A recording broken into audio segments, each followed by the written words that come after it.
सबका हमारे channel comic starrer पे। और आज हम बाकेलाल की कॉमिक्स शैतान चालीसा का भाग दूसरा शुरू करने जा रहे हैं। तो चलिए शुरू करते हैं। सुना तूने? अब मैं एक नहीं, दो नहीं, तीन नहीं, बल्कि पूरे 39 देशों का राजा बनूंगा। ही। और जानता है 40वां राज्य कौन सा होगा? वो होगा विशालगढ़। हे। ये तो नहाने गया था, 40 का वरदान कहाँ से ले आया? बहू हिन हिन।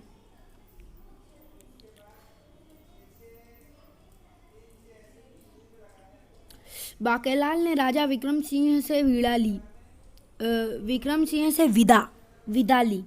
महाराज, भगवान शंकर की भविष्यवाणी के अनुसार ये 40 स्वर्ण मुद्राएं मुझे 40 राजाओं में वितरित करनी है। ऐसा करते ही विशालगढ़ के राजा को अर्थात आपको मिलेगी 40 राजाओं की शक्ति, और तब कोई भी शत्रु विशालगढ़ की ओर आंख उठाकर भी नहीं देख पाएगा।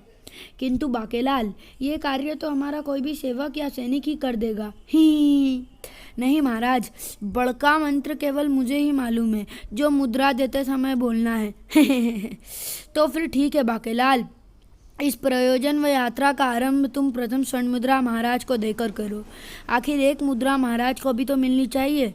ही मैं महाराज को स्वर्ण मुद्रा अवश्य दूंगा, किंतु लौट कर अंतिम। बाकेलाल की इस चेष्टा से विशालगढ़ और भी शक्तिशाली राज्य बन जाएगा। मैं बाकेलाल की यात्रा की सफलता की कामना करूंगी।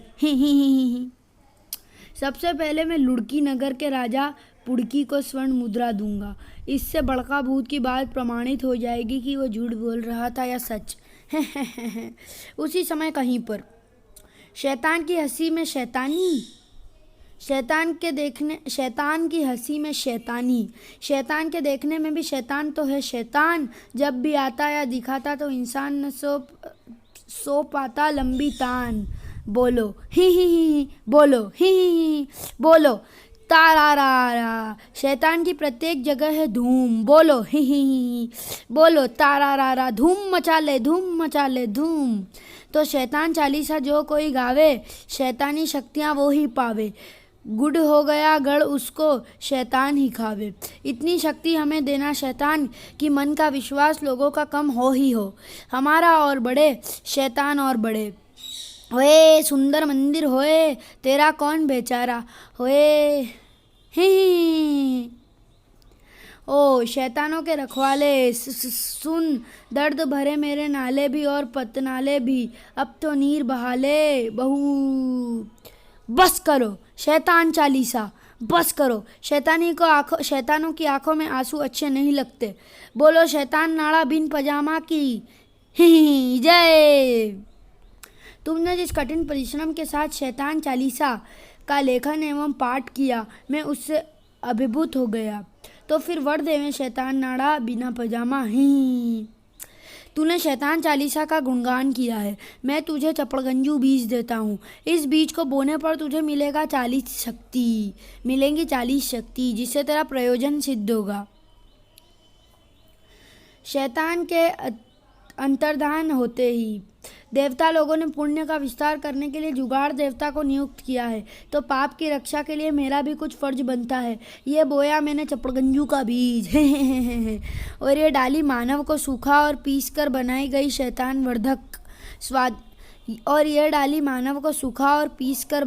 शैतान वर्धक खादी ग्रामो खाद।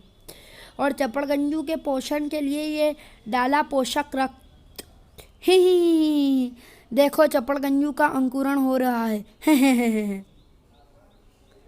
चपड़गंजू बन गया 40 शक्ति से भरपूर एक संपूर्ण वृक्ष। हमें तोड़ लो। अब शैतान चालीसा की शक्तियों के बल पर मैं फैला दूंगा पाप का साम्राज्य और दूंगा देवताओं को शिकस्त। क्योंकि पाप हमको शक्ति देता है। पाप की जय हो, अधर्म का विस्तार हो, नेकी का नाश हो, असत्य जिंदाबाद, धोखेबाजी अमर रहे, सीनाजोरी राक्षसों का धर्म है, मक्कारी की जय हो, हरामखोरी जिंदाबाद। बाकेलाल तीव्रता के साथ घोड़ा दौड़ाता हुआ लुड़की के राजा पुड़की के सीमा में प्रविष्ट हुआ। स्वर्ण मुद्रा राजा को देते समय बहाना क्या बनाऊंगा? कोई भी राजा भला मुझसे स्वर्ण मुद्रा क्यों लेगा? राजा को बोल दूंगा कि मोटे विक्रम सिंह ने 40 शक्तिशाली राजाओं को मित्रता के प्रतीक चिन्ह के रूप में स्वर्ण मुद्राएं भेजी है। ओह, ये क्या? तड़ाक! मेरे घोड़े को डंडा क्यों मारा? क्योंकि यदि मैं ऐसा ना करता तो तू मेरे पास से होकर निकल जाता और मैं तुझे लूट न पाता। बहू, तो क्या तुम डाकू हो? नहीं, मैं डाकू नहीं हूँ। मैं तो शरीफ नगरवासी हूँ। मुझे डाकूगिरी करनी पड़ रही है। बहू, मुझे बातों में उलझाने की चेष्टा ना कर नादान बालक। शीघ्रता के साथ अपनी कमर पर बंधी वो थैली मेरे सुपुर्द कर दे। ही गुर गुर। नहीं, ये मैं तुम्हें नहीं दे सकता। हम भी लूटेंगे। पर इसको तो मैं लूट रहा हूँ। लूटना तो हमें भी है। तो फिर ठीक है, हम मिलजुल कर लूटेंगे। ही, यदि कुछ न कुछ लूट कर राक्षस भूतादि को न दिया तो वो हमारे सिर कलम कर देगा। यदि इन्होंने मेरी स्वर्ण मुद्राएं लूट ली तो मेरी 40 इच्छाओं का क्या होगा? मन ही मन अपने बचाव का उपाय सोचता हुआ बाकेलाल शीघ्र ही बोला, ठहरो, तुम सब मुझे नहीं लूट सकते हो, क्योंकि घोड़े से इसने गिराया है।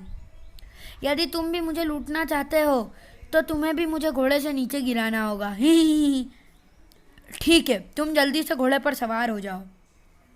चल चेतक, भाग। ही, अरे धोखा! वो तो भाग गया। अब हम किसे लूटेंगे? क्यों ना हम एक दूसरे को ही लूट लें। विचार तो यदि उत्तम है, मगर हम लूटेंगे क्या? एक दूसरे के डंडे ही लूट लेते हैं। मगर हम कायर नहीं हैं जो आसानी से लूट जाएं। तो फिर ठीक है, मुकाबला करो। तड़ाक! बाकेलाल तब तक सुरक्षित आगे बढ़ गया था। चोर चोर पकड़ो! अरे, अपने ही घर में तो चोरी की है। बहू, चोरी तो चोरी है, चाहे अपने ही घर में की हो। ही, कमाल है, यहाँ जिसे देखो लूटने या चोरी चकारी के कामों में लगा है। अरे, ये क्या किया? अपनी ही बकरी मार डाली। खचाक! पाप करना आवश्यक है रामकली। यदि नहीं किया तो भूतादि छोड़ेगा नहीं। और दूसरे की बकरी मारने से मैंने अपनी बकरी मारना ही अच्छा समझा। और अब ये लुढ़कता पुढ़कता कौन चला आ रहा है? पुड़की महाराज जिंदाबाद। सैनिकों, क्या यही है वो दुष्ट राक्षस भूतादि? उड़ा दो इसकी गर्दन। जी नहीं महाराज, ये तो कोई राहगीर है। ओ, ये तो राजा पुड़की ही है। महाराज, मैं तो आपसे ही भेंट करने विशालगढ़ से आया हूँ और आपके लिए लाया हूँ एक अनुपम भेंट। मुद्रा देने से पूर्व बड़का मंत्र बोलना होगा। ताड़ी ताड़ी पोट का पाटू, पटैया की खटैया का खटमल। इसको स्वर्ण मुद्रा देते ही मैं लुढ़की राज्य का राजा बनने की इच्छा जाहिर कर दूंगा। ही, तूने क्या हमें भिक्षुक समझ रखा है? नामुराद, हम राजा हैं। तड़ाक! सैनिकों, उड़ा दो इसका सिर। यहाँ का राजा तो बिल्कुल पागल है, बिल्कुल। उड़ाओ उड़ाओ, किसी का सिर उड़ाना तो पाप होता है। पाप ही तो करना है। ही, महाराज, ये भूतादि है जिसने नगर में उत्पात मचा रखा है। इसने सबको पाप करने पर विवश कर दिया है, और यदि कोई ऐसा नहीं करता तो ये उसको मानव मूली बना देता है। जी महाराज, ये मानव को मूली की तरह खेत में गाड़ कर ऊपर से पत्ते उगा देता है। ही, बहू! महाराज, पहले इस रागीर बाकेलाल की गर्दन काटे या इस दुष्ट राक्षस की? इस दुष्ट की गर्दन तो मैं काटूंगा। मेरी मृत्यु तो किसी राजा के हाथों होनी थी और पुड़की राजा तो मेरे सामने खड़ा है। फिर मुझे किसने मारा? जो तेरे सामने पड़ा है वास्तव में राजा वो नहीं, राजा मैं हूँ जो तेरे सामने खड़ा है। ही, ये बहुत लंबी कहानी है, पर मैं तुम्हें छोटी करके सुना देता हूँ। ही, अरे महाराज, आप? यदि आप राजा हैं तो फिर पुड़की राजा कैसे बन गया? मुझे ऋषियों मुनियों को सताने में आनंद आता था। ही, इसकी धोती में छुआ छोड़ दो। मेरी इस आदत के कारण सभी ऋषि मुनि लुढ़की को छोड़कर जा चुके थे। एक दिन पकड़ लो इसको और इसका सिर मूंद दो। ही, राजन, ऐसा मत करो राजन। मैं तो करूँगा। ही, देख, मान जा, तू राजा है। ऐसी अच्छी हरकतें तुझे शोभा नहीं देती। मैं तो करूँगा। ही, मेरा नाम ऋषि बर्दाश्ताचार्य है, इसलिए मैं अभी तक सब कुछ चुपचाप बर्दाश्त कर रहा हूँ। मैं कहता हूँ मत कर। कचर कचर, मैं तो करूँगा करूँगा करूँगा। ही, टकलू भाई टकलू, गंजे पटेल, तेरी खोपड़ी में तेल। ही, राजन, तूने मुझे क्रोध दिला दिया है। मैं तुझे शाप देता हूँ। सूर्यास्त के साथ ही तू मदिरा के भूखे प्यासे एक भिखारी के कटोरे में कोई सूर्यास्त के साथ ही तू मदिरा के भूखे प्यासे एक भिखारी के कटोरे में कोई मुद्रा डालेगा और इसी के साथ तू बन जाएगा भिखारी और वो बन जाएगा राजा। मैंने वैसा ही किया। महाराज, इसका नाम पुड़की भिखारी है। ये हर समय मदिरा के नशे में पड़ा रहता है। इसको आज तक किसी ने खड़ा नहीं देखा। इसका घर नालियाँ हैं। कौन कहता है मैं भिखारी हूँ? मैं तो राजा हूँ। हिच! भिखारी बनते ही मैं ऋषि बरदाश्चार्य के चरणों में गिर पड़ा। अब मैं आपके चरण तभी छोड़ूंगा जब आप मुझे शाप मुक्ति का मार्ग बताएंगे। बहू, जब ऋषि की सहन शक्ति बर्दाश्त के बाहर हो गई तो ठीक है। जिस दिन किसी की लात खाकर कोई स्वर्ण मुद्रा राजा पुड़की के हाथ से छूटकर तेरे पात्र में गिरेगी और तू एक दुष्ट राक्षस का अंत करेगा तो उसी दिन तू शाप मुक्त होगा। आज मैं शाप मुक्त हो गया हूँ। अब मैं कभी ऋषियों का अपमान नहीं करूँगा। बहू, ता फिर आपादा की हुआ। बहू, बाकेलाल, तुझे इसकी कहानी से क्या लेना देना? तूने मुद्रा इसे दे दी। अब तू फटाफट अपनी इच्छा बोल। ही, यह सब हुआ राजा विक्रम सिंह के कारण, जिन्होंने मित्रता के लिए मुझे स्वर्ण मुद्रा भेजी। ही, राजा विक्रम सिंह को रोटी पर बुलाओ। ही, खाली रोटी पर, सब्जी पर नहीं। महाराज, मेरा मतलब क्या उनको रूखी रोटी खिलाएंगे? ही, मूर्ख, हमारा तात्पर्य भोजन से था। तो चलिए दोस्तों, वीडियो को यहीं ख़त्म करते हैं और मिलते हैं इस कहानी के अगले भाग में। तब तक के लिए goodbye. Thanks for watching.